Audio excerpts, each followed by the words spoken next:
Guys, welcome to my new blog.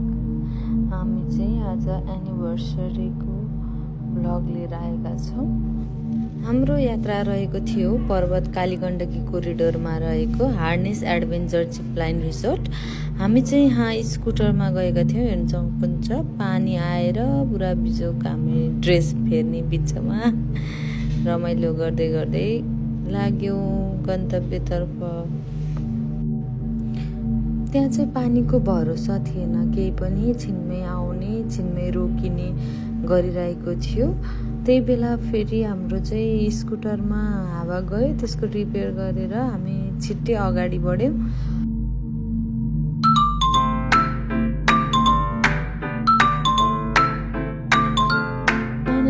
Kaski छोडेर पर्वततर्फ लाग्यौँ। हामी घरमै खाजा खाएर हिँडेको भएर कुसमा गएर नै रोकिने लक्ष्य लिएर हिँडेका थियौँ। तर पानी ठुलो परेर बिचमै रोकिनु पर्यो। हेर्न सक्नुहुन्छ हजुर कति ठुलो पानी परिरहेछ है। एकछिन त्यही पार्टीमा बसेर पानी कम भएपछि फेरि हामी अगाडि बढ्यौँ।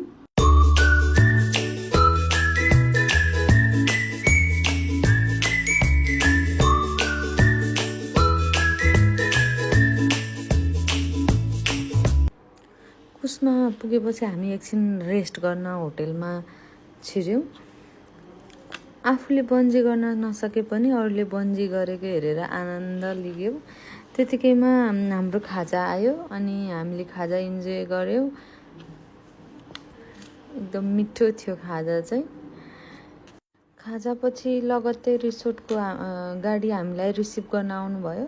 हाम्रो खासमा जिप लाइनबाट जाने प्लान थियो, पछि पानी परेपछि क्यान्सल गरेर हामी चाहिँ गाडीमा गएको कि बाटो थोरै अफरोड रहेछ।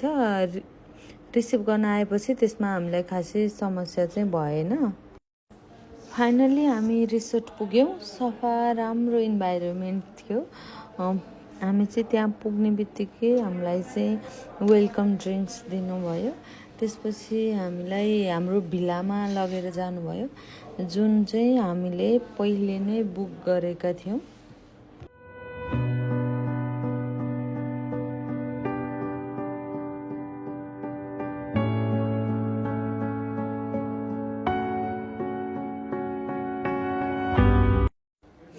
हामी चाहिँ रुममा गएर कफी लियौँ।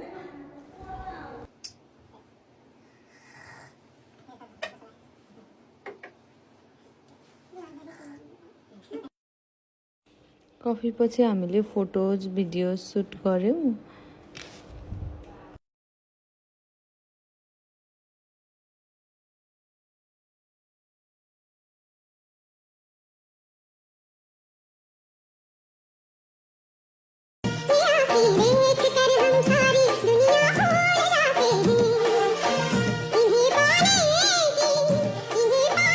लामो ट्राभलले गर्दा थकै लागेको थियो। त्यसपछि छिट्टै खाना खायौँ र हामी चाहिँ रेस्ट गर्न रुममा गयौँ। Thank you for watching. Day 2 को भ्लग चाहिँ छिट्टै लिएर आउँछु ल।